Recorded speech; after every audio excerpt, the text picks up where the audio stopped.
What's going on, guys? This is Mando with M Traders, and today we're going to be talking about my TTT video, which means trade ideas, tricks, and tips. So with no further ado, let's get started.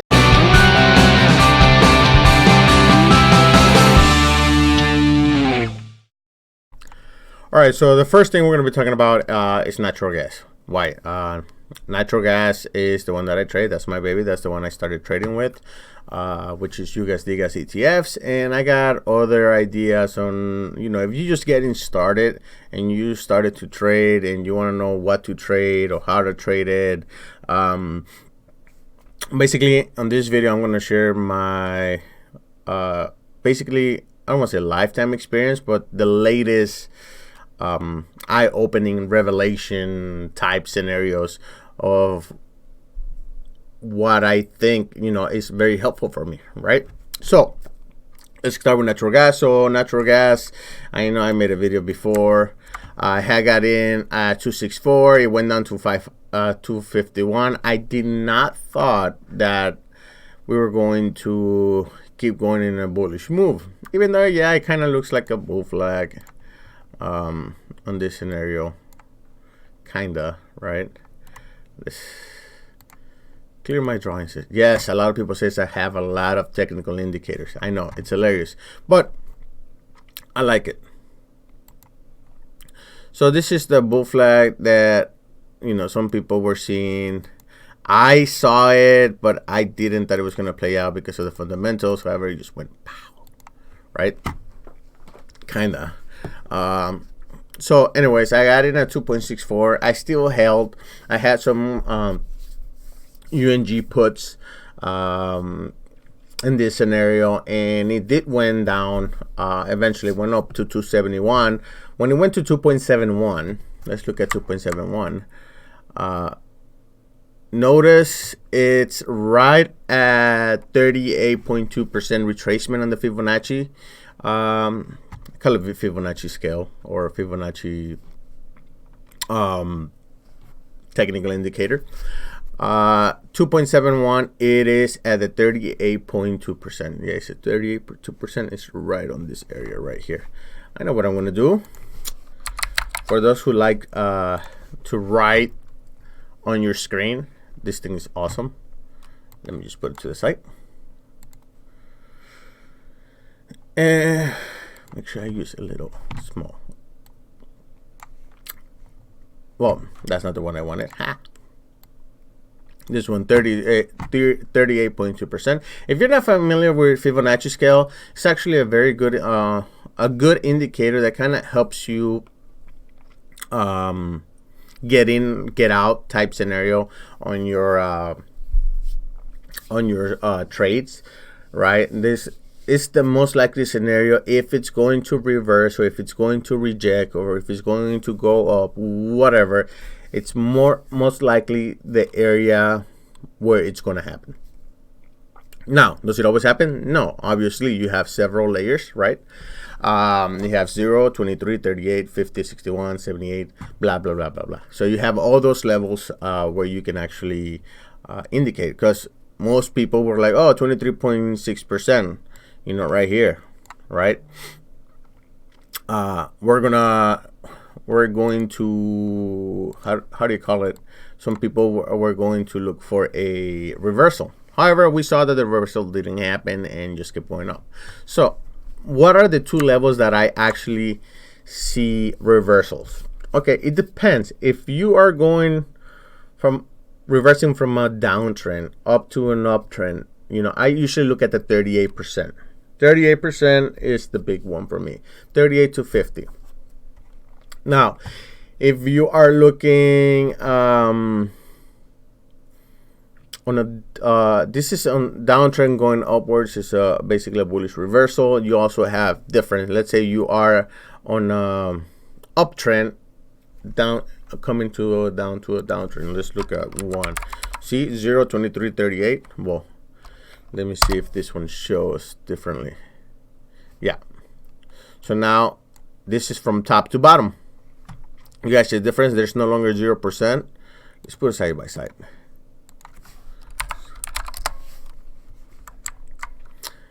So my 100%. Oh, never mind. That's quite weird. Oh no, duh, because I'm not in the 4 hour.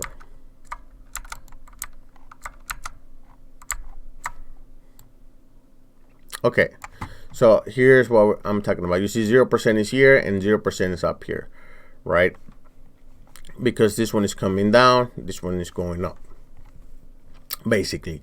However, I'm just gonna share to you the ones that I look at most of the time. Let's go back to natural gas.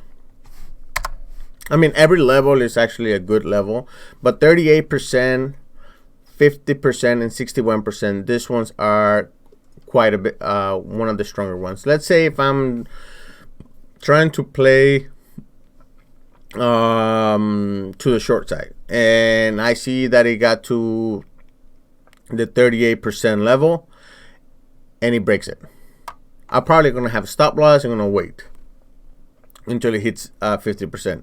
If it's 50% and it breaks it, then I have my stop loss, then I go 61%. And you just gotta make sure you have your stop losses ready, or if you also gotta measure kind of your risk management on how comfortable are you to buy stocks, and what's your risk level that you are able to get hit, right? So there's a lot of differences. This is just one technical indicator that helps me out.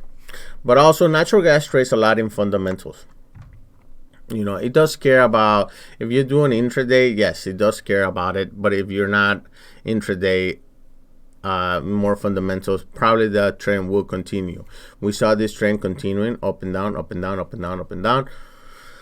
And then it changes. So once it reached 2.71, we already had fundamentally bearish news, because we had hotter than normal weather coming up for October, September. For a lot of people, they're like, oh, whoa, hotter than normal. Consumption is going to go a lot higher. I'm like, yes, but you're taking away from winter, right? So now going into winter on shoulder season, basically when we're transferring, there's 2 seasons where consumptions are high, and that's summer and that's winter. Now we're going from summer to winter. That's usually bearish if you don't see any type of early heating demand. For this case, October is hotter than normal. It was coming hotter than normal. How did I know that back in September 16? Well, you got to look at the weather reports. There's a lot of companies, a lot of analysts that do look at weather reports. They look at total day degrees consumption. They look at various things. So fundamentally, I didn't thought it was going to continue. And if you guys see this top right here, how many times did it try to break it?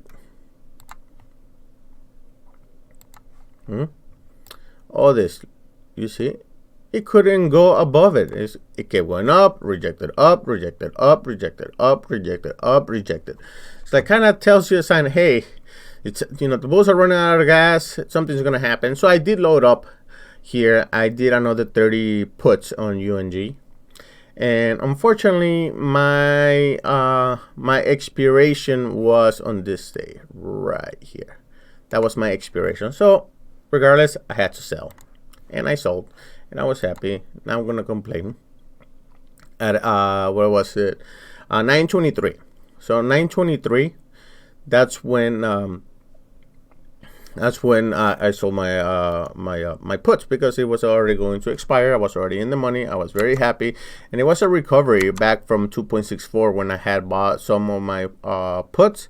Came back down. Then it went back up to 271. I loaded up some more. It came back down to 2.49, and I sold. Just because was it 9:23? Yeah, 9:23, and I sold in the morning, right at market open. Now, that's for natural gas. What do I think natural gas is going to do going forward?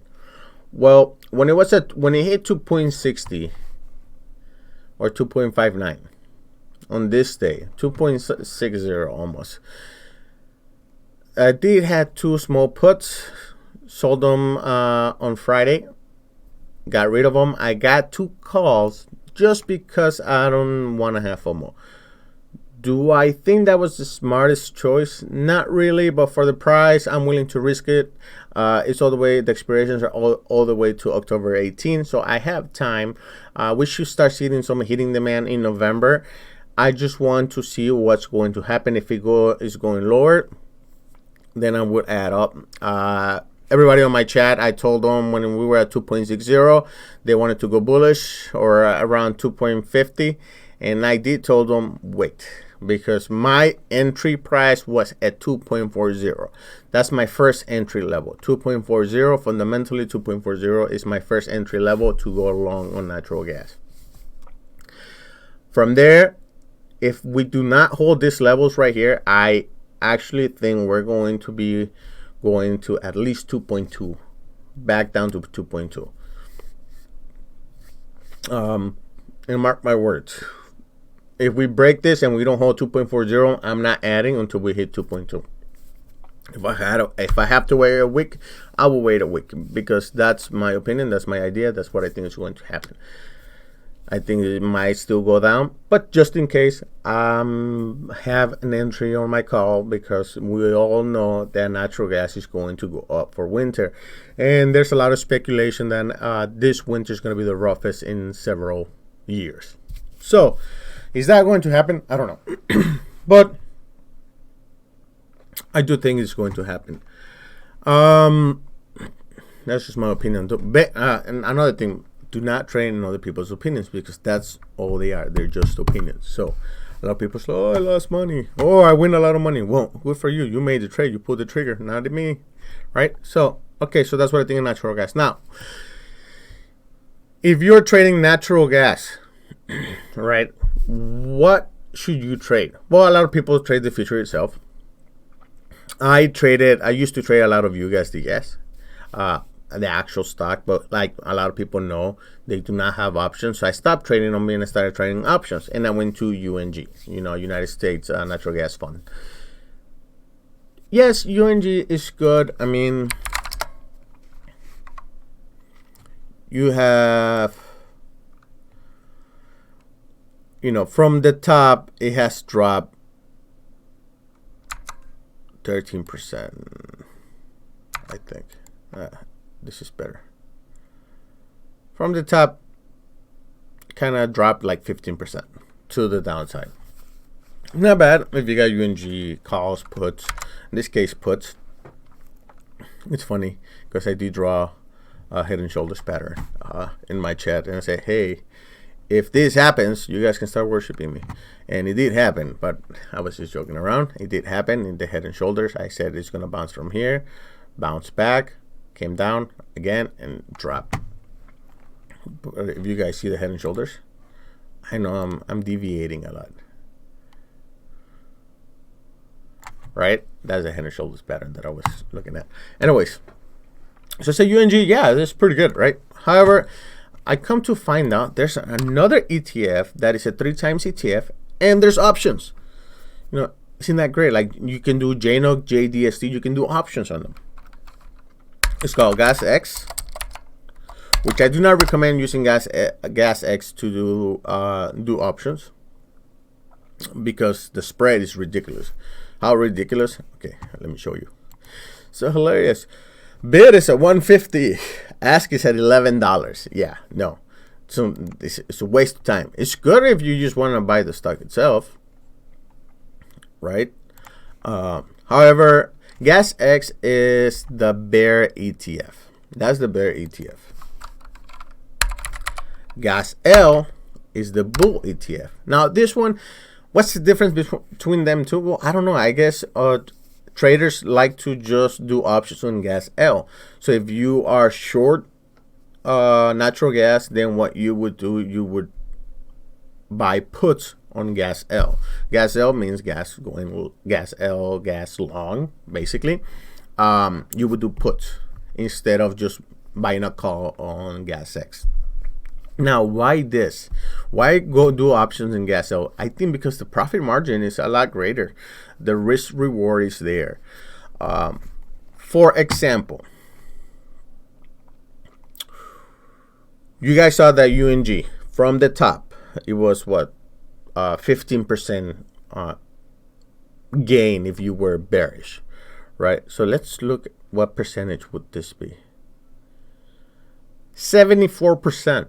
So which one you want to do it? Yeah, they're a little bit more pricey, but you want a little bit cheaper, less profit, a little bit more pricey, but you get a 75%. So if you do UNG puts or you do UNG calls, you're a little bit more reserved, more cautious. So that's for the cautious people. But if you want to make money or lose money faster, GAZ-L I think is the best one to do. We saw 74%. If you would have, have puts in this one, you would have gained about 74% on it. The spreads are not too bad. 1.25, 1.45. That beats $1 to $11, right? Big time. Now, what did I just bought? I bought some calls at $10 at 80 cents. So I had two small calls at $8. I mean, 80 cents, so that's $80, so it's just 160. Who do I use? I use Tastyworks for my options, and for my stocks, I use Webull, which you can find the Webull in my videos channel. If you don't know how to use it, it might be a little bit outdated, but I don't think so. I think it's pretty up to date to current software updates. Anyways, I like to do this one because obviously you have a lot better chances of getting a better spread on it, and you also have a long way to go. So 18 October, do I think it's gonna go up? Yeah, it might go down, but if it goes down to below $9, it's at $9.50. If it goes below $9, I'm going to buy more calls. So at $9, I'm gonna buy more calls. I hope to enter at $1 and buy at least 3 more calls, and definitely if it goes to 2.20, I'm going to be buying November calls. So if you trade natural gas and you like to do options, GAZ-L will be my pick. If you like to just buy stocks outright, I like UGAZ, DGAZ. Simple as that. But 74% gain, that's not bad. If you got $1 per stock and it goes up $5, that's 500% gain, right? If you do options, so not a bad trade. Now, what other tips and tricks do I have? Well, I do have my own channel, so you guys can, it's going to be in the description below. You can just click on the link and join me on Discord channel. I have several people that are very, very knowledgeable in what they do. One of the people that basically helps around the chat, his name is Brent. Pretty sure you're going to be watching this video. So this guy is awesome. He knows a lot of technical analysis in most of the stocks, and he's the one that showed me the script for the automatic Fibonacci scale. So it does it automatically for you. So anything I pick has Fibonacci. Doesn't matter what it is. Fibonacci. I hate that it redoes anything. Doesn't matter what it is. Fibonacci. All of it is Fibonacci. Automatically. So I don't have to do anything. So it does it for me. It's fantastic. I love it. Great example, 23% retracement. We saw that 23% retracement has been a good support for gold futures. You bounce. It actually keeps bouncing out of that 23%. That's why I like Fibonacci. It's kind of good as a place where to start, right? Now, he has his own Twitter account and all of that. He helps out around the chat. So definitely there's a lot of people that you can count on. Ken is the option master. He's the guy that made $106,000 overnight. I should have listened to him when he's like, hey, yeah, I'm going to buy Disney calls whenever they had that investors meeting, and he bought them for like 50 cents each share, about 100 calls, so like about $5 grand, Next day, they were worth $106,000. Yeah, should have listened to him, but I don't know why. Didn't do it. So here's, I call it the options master or the Walkinator. So I had to make a shirt for the Walkinator. So it's also available in my chat. I have a store, so you can actually buy the shirt thanks to him, because he just killed it. So we call him the Walkinator, destroyer of guac, and guac money, because everybody knows guac money is extra money, and for extra money you gotta work hard and all that stuff. So why not? That's why I got this shirt, right? Guac. So it's fantastic. Anyways, back to reality. So for the people that were in my chat, I share these ideas, or stock tweets. I share those ideas. I usually share stock tweets after my chat, and I just want to go over some of the stuff that I was trading. They're like, oh yeah, this guy does whatever he wants, or this guy is like, not really. You can just go to my stock tweets and see my ideas and things like that. Sometimes I'm not very fast and putting my ideas, but I try to do it as soon as possible. Anyways, so let's start with the first idea that I had this week, September 23rd. You know, making various pennants, holding 2060 resistance. I've been shorting this BKNG for a while. I love shorting it. I even put in my on my chat, this thing will go down to what do you call it, below 2000 on my channel. It was a 2660 back then. Let's see the original message. Since I posted this, it's been down $115. Put it in perspective. You have one put, that's $11,500 gain. Let's put it 10,000 for whatever reason, right? Depending on the strike price. I got in at 2080. I've been shorting it since 2080. I sold too soon. I think I sold about 2020. However, that was a good amount. But if I was just to have my expiration just a week more, I probably would have held all the way down to 1940, which it would have been amazing.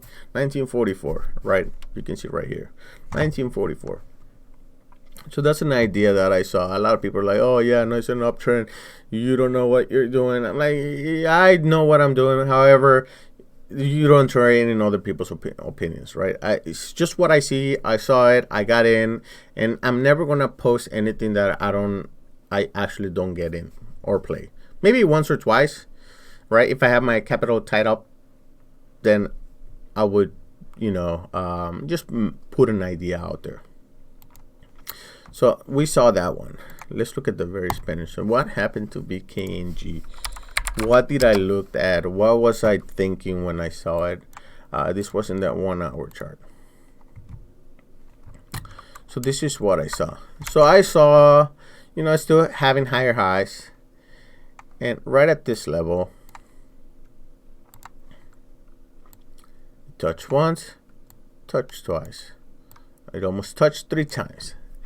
And I call this the triple topple, or a happy alien face. And I said, you know what, I am going to get in. It's having a hard time.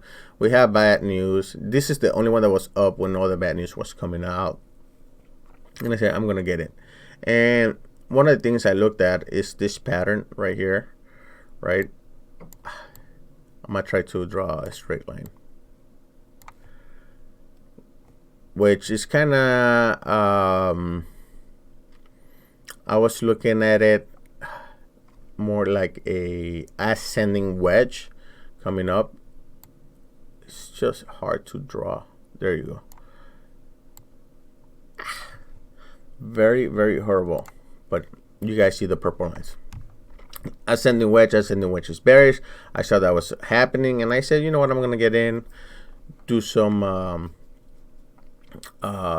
puts. I did have puts, and then it started consolidating. It dropped, and then I sold it. All right, I'm happy with the results. Now, this was the first thing. That was the only tweet I had in stock tweets, and I just kept going and going and going on my chat. And some people did took advantage, some people didn't, but you know, each one to each his own ideas.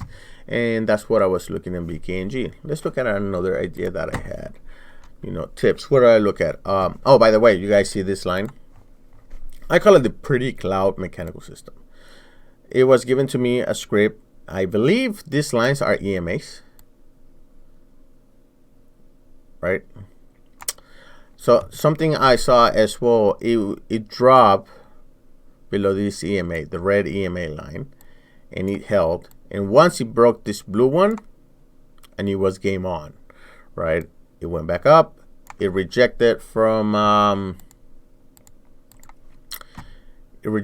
this EMA. Let's get closer.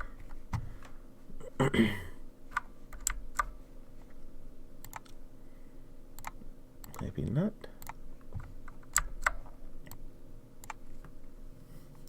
So we saw that was struggling on this EMA right here. You see how you tried to go up, it couldn't. It tried, and then finally this divergence from the bull. This is called the bullish cloud, the green cloud. This is bearish. You saw that divergence already starting to happen, starting to separate. Right now it was rejecting from the blue one. Now it started rejecting from the red one, and once that happened, this is on the 4 hour. It stayed below this. Every time it was going touching this this cloud, it kept rejecting. I think it's gonna go up and it's gonna reject and it's gonna come down all the way to 1900s now. So that's the idea. That's the mechanical system. Is a custom script for Thinkorswim. I do have it on my chat on Discord channel. It's on the script channel where a lot of people share their scripts that they have that they think it's, you know, worth it. Now, a lot of people say I have a lot of technical indicators. Yes, but I like them and I like to keep them that way. Now, you can have whatever you want. If you just want to have MACD, have MACD. I hate MACD. I don't use MACD. I'm okay with it. Now, let's look at another idea that we have. NIO was gambling for 3 cents a call. Yeah, why not? Disney. This was about so about Disney at 1:31 on September 23rd. Let's look at September 23rd. September 23rd. Where are you? And this is where you look at the date, by the way. So September 23rd. Okay, so I bought at this area right here. I do have all these lines. Like, oh my God, there's too many lines. September 23rd. Yes, they are. But again, this was my buy zone. So I rejected consolidation. We saw that it was riding the bottom VWAP. I mean, you cannot see the VWAP very nicely because I have this is in the 1 hour chart. But if we put a 5-minute chart, better, right? Top VWAP, middle VWAP, bottom VWAP, and it was right in this bottom VWAP.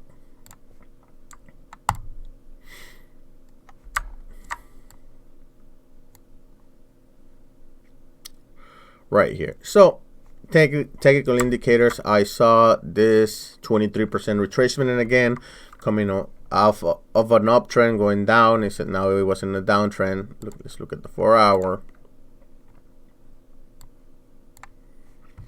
4 hour downtrend at in the 4 hour, that's the 50% retracement. So 50% retracement, bounce. You saw several bounces in the 50% retracement. It went down to 131 at open. It had gone down to also 131.96. I came in at about 132. That's when I bought it. My calls went all the way in the morning. Another thing to look at that I was looking at, this EMA, the blue one. You see how it rejected? It closed below. Right here, it closed below. It closed below. Couldn't go above. It went above, then closed below the blue EMA. And it started doing this thing, going up. Rejected from this wick, rejected from the red EMA, kept going up, getting closer to the blue one. This is where I get cautious, and I sold at 134. Now 134.25, but 134.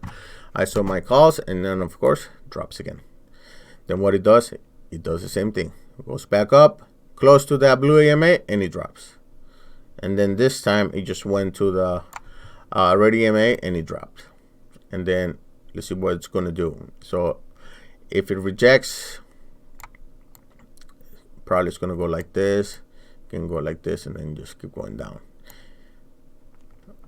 Now the only thing that I see on Disney right now is this area 129.06 area as support. Currently you see 131 acted as support several times. It acted as support several times on 131 until it broke it. Once it broke it, created another support, went up, bounce up. It's gonna try. If it doesn't break it, usually after the third time it just drops. That's what I've seen. So that was an idea. Did make money. 132, 134. If you had 2 or 3 calls, that's $200 a pop. I always buy in the money, just FYI. So Melly. So Melly was about, the 136 area right here. This was, what day was it? Melly. September 23rd as well. All right. So let's look at Melly, September 23rd.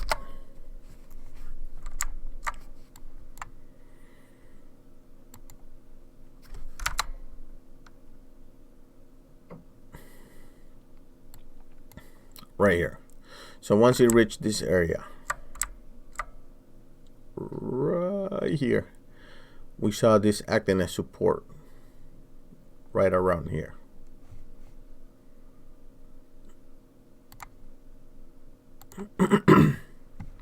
Not the best drawings. For me, this is a ascending on an uptrend, descending wedge, which is bullish. Long term, yes, it keeps going down. It's still writing that EMA down, that red EMA, my favorite friend that helps me my entries and my exits. And if it goes out and just it's a trend change, then it should come back down and we should see it bounced again. However, it came back down and it broke it, and that confirms the downtrend. Anyways, a lot of people, well, that's not a lot. Well, it depends. I do calls. So calls are actually very nice for me. So September 23rd, I said, hey, let's buy around. This is the area. Let's say I did not buy Melly at this time. This is one of the ones that I had to say something. However, I was not in. It went from, because I thought I was in BKNG or Google, one of those. Anyways, let's say 540 went up to 555, 554.98. You had one call, and it cost you $400. Next day, you made $1,500. Boom, right? Again, getting close to that red EMA, blue EMA, rejected.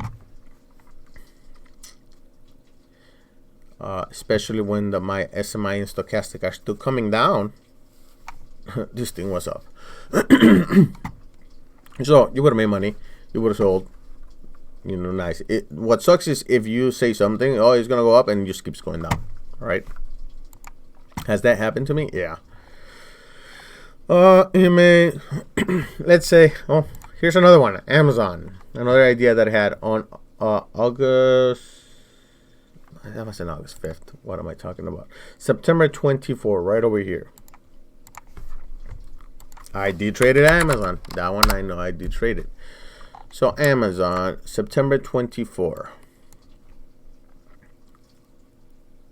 Remember, you have news that changed the entire way we trade. That's why you got to be cautious and have all your stop losses.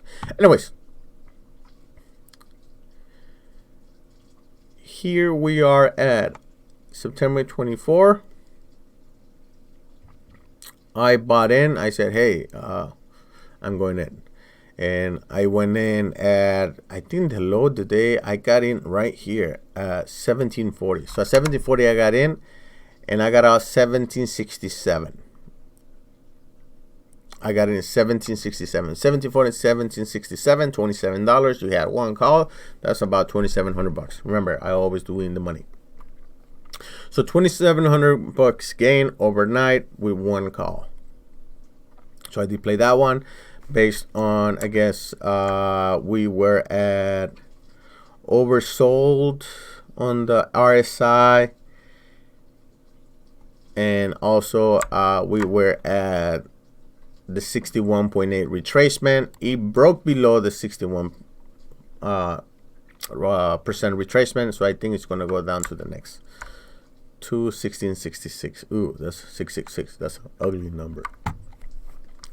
And I did play the Amazon September 24. It was awesome. I sold, and instead of selling the rip, because I knew it was going to reject. How did I knew? News. You guys got to be watching the news. I use CNBC a lot. CNBC is fantastic to get you the latest news. No, they're not sponsoring me. They don't even know I exist. However, notifications on my iPhone, on my Android phone, pops up, breaking news. 30 minutes later, people come to the chat. It's like, oh yeah, there's news about it. I'm like, yes, I just posted it 30 minutes ago. So that helps out a lot. Those news are like fantastic. Sometimes it delays a bit when for market reaction, but if you're the first one to go into news, this was where I think the whistleblower, if I'm not mistaken. Anyways, instead of this, I didn't sold the rip on Amazon. However, I did got into Google. So I've been playing Google. But let's not get off subject. SPY,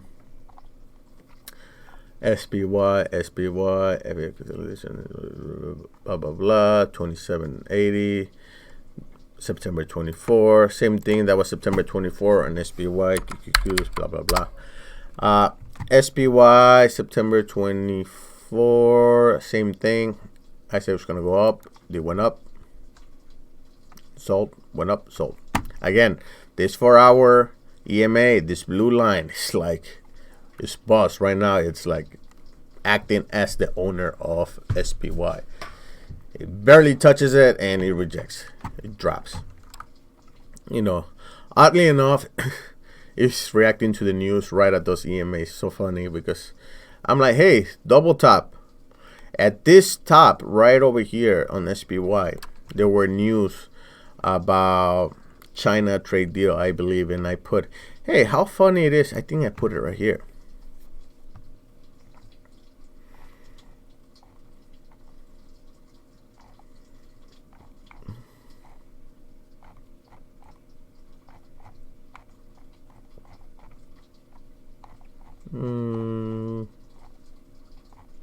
I thought I wrote it somewhere.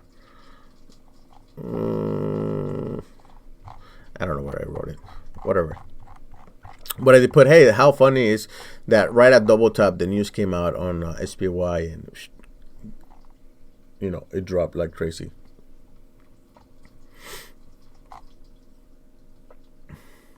All right, Google trades. Just enter one small Google put was in the AM for a swing. Well, I meant swing expiration Friday. So 12:47. Right, I got in here. This is, I believe, what this is the daily.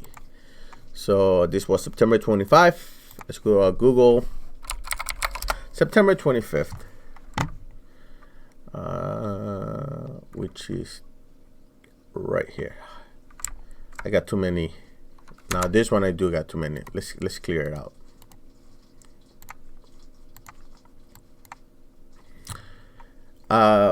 September 25th, this day right here. I got in at 12:47. So EA around here. So I was playing Google, but I didn't post it last time. I had got in at 12:46 on this day, and I sold too soon. I sold when it reached 12:30. It's still quite a bit of money. However, it kept dropping and dropping and dropping all the way to 12:10. I would have made so much money.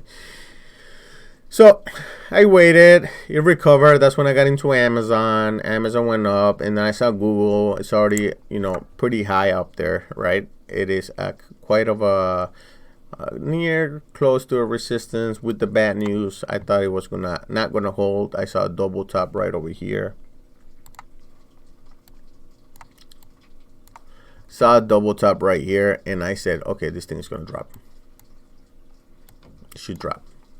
Now, this is what I thought was going to happen. The story of my life. So here, I did not sold too soon around this area, right? And I bought it in again. Here, it went all the way back down to the same area where I sold. And I said, you know what? I'm gonna hold my position because I think it's gonna keep dropping again. And it didn't. So it went back up, held overnight. Came back down to the 1230. This was actually 1230 area. Right here at the blue EMA. 1230 area, and I sold. And then why? Because I didn't want to hold another put.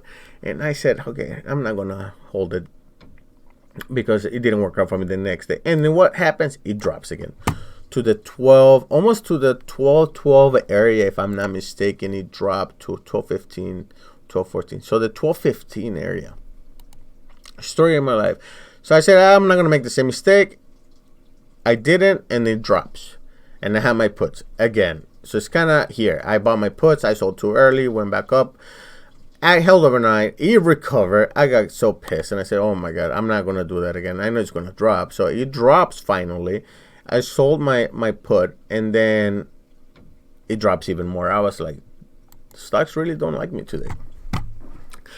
So that was a very nice play. And I again, I buy calls and puts because 100 stocks, you cannot be paying $5 per share, and then it drops 20.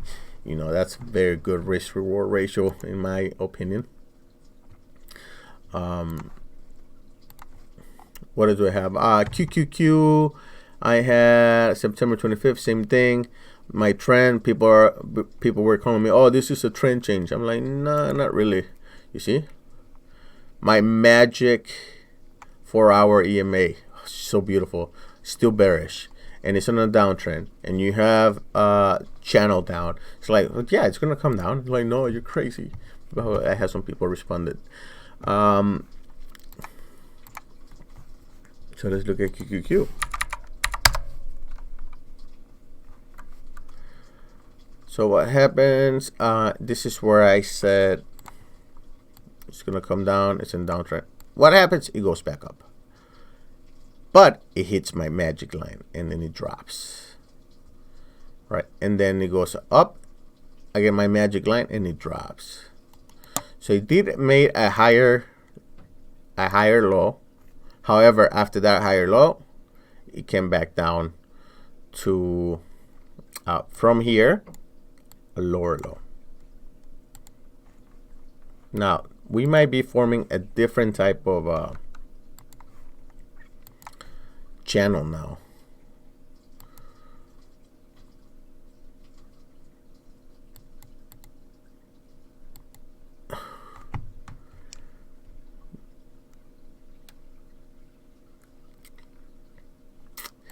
Yeah, right here. Let's clear set, clear drawing set. We see it here. So what do I see? Again, retracement lane. This is a retracement. Which retracement lane is it? This one was the 23%.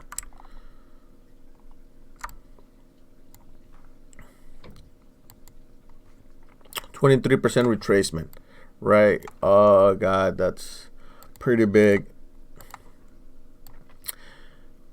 23% retracement. Bounce once, bounce twice, hit it, went below, just a bit below, and it bounced again. Now, if you were to play this is how I would play it based on this magic line. I love this one. And also the news. See what the news are. You gotta be always looking at the news, always listening to the news, because it kind of gives you, hey, should I get out? Should I get in? Play bear, bull. What do I think? So that's when all the whistleblower issues were coming out. The impeachment. I think this day was the impeachment candle. Impeachment news. We already knew it was going to happen, but it was going to get confirmed, and sure enough, it got confirmed. That's when the UN, where President Trump said something about UN, something about China, some negative comments, and that actually pushed the candle further down. I don't talk politics, but I know politics do affect the market, and especially with the trade war with China happening, all that. You just gotta be careful. Here, this was another news from China where it says that we're going to limit something about the trade. United States was going to limit a lot on China trade, and then it dropped even more. So I do still have one put. I was playing on Google. Oops. On Google, I was playing on the hourly, because that's what I play. I like to watch the hourly. I don't play 1 minute. I play hourly.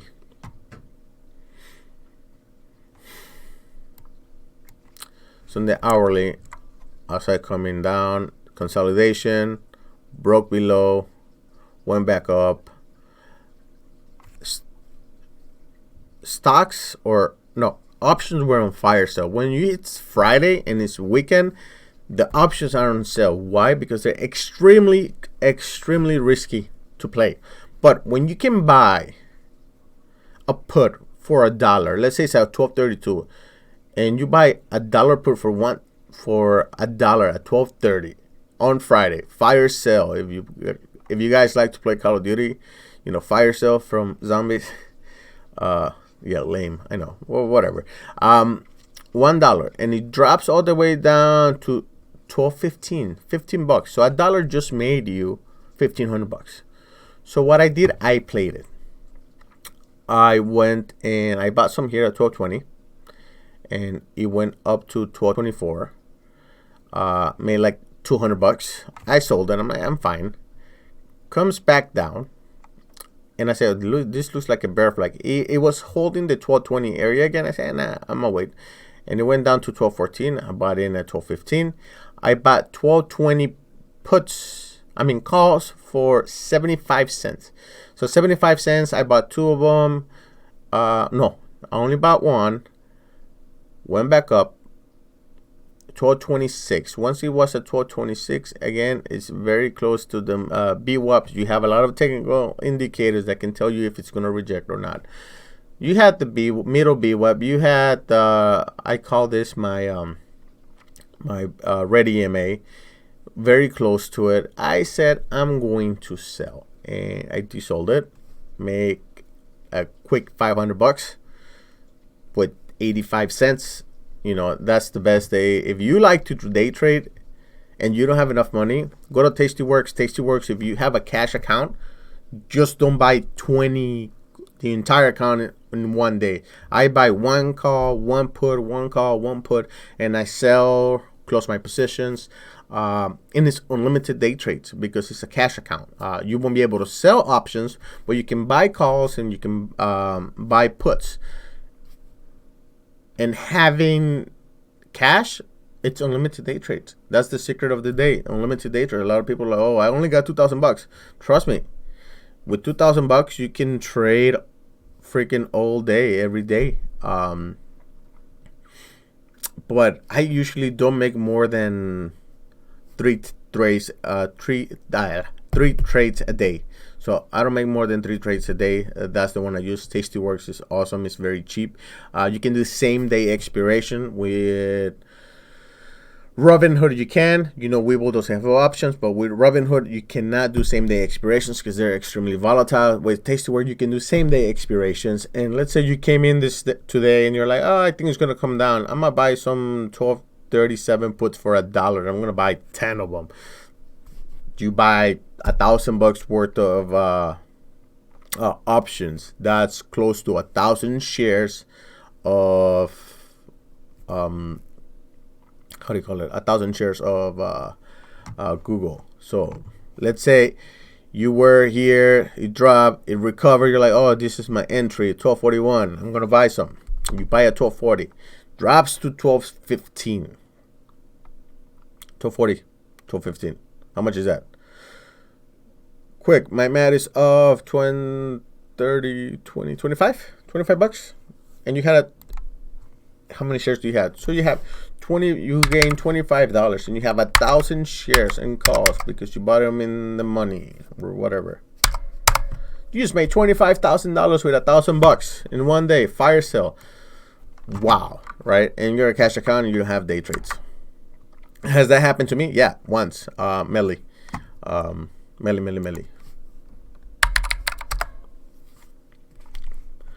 This day, I remember because it was one of my best days ever. Right here. Right here. This is when I bought it. Right here. That day before. And it dropped to 585. I actually sold too soon. I sold at 600, 620. I sold it like a 620. If I would have waited just a bit more, it would have been the best amazing day ever. It was the best amazing day ever, but it could have been a lot better. So anyways, those are the ideas that I had. Those are the tips that I had. That's kind of the technical analysis that I use. I know it was a bit long, but if you don't like to be under the PTT rule and you watch the entire video, now you know the secret. You can do a cash account in options, trade every day, have several trades. You can open and close the same day. You can do that as much as you want. However, there's a called a good faith violation. So if you do certain trades and you don't have enough money, I don't know how it works, so that's why I keep it to the minimum. I only use one call, open, close. I might buy two, maybe make two trades, but I never do more than 70% of my account. I always have 30% cash, just because that would help me be out of the GFB violation or the good faith violation, which is kind of like a PTT violation, kind of. However, I'm making 2 to 3 trades a day. Nothing's happening. Most of my trades are swing trades, so I think that helps a lot. But I haven't got no violations whatsoever, so I love it. And it's a cash account, and you can trade as much as you want. Just don't scalp. It's not for scalpers. If you're gonna do this scalping, no, unless it's Friday, then scalping will be good because they're on fire sale. So a $25 a share Google option call, or let's say if it's $25 to buy and a month out, well, that same option is worth $1 on Friday if it's out of the money. So take advantage of that. Should help out. It's gonna be a pretty long video. You guys know my secrets. Any questions? Description is gonna be on the description below. Everything about the brokers that I use, my Discord channel. Go ahead to stock tweets, or go my Twitter account, whatever you need. It's right there. If you got any other questions, just feel free to make a comment. I'll make sure I respond. Well, thank you. 53 minutes. Wow. I've been talking for a while. So have a good one. Have a good rest of your weekend. And today is National Beer Drink Day, September 28th. And it's also my birthday. So that's the best thing ever. You got my birthday, and you got National Drink Beer Day. So fantastic, you got those two on my same birthday, so not going to complain. It makes another excuse for me to drink beer. So see you guys, have a good one.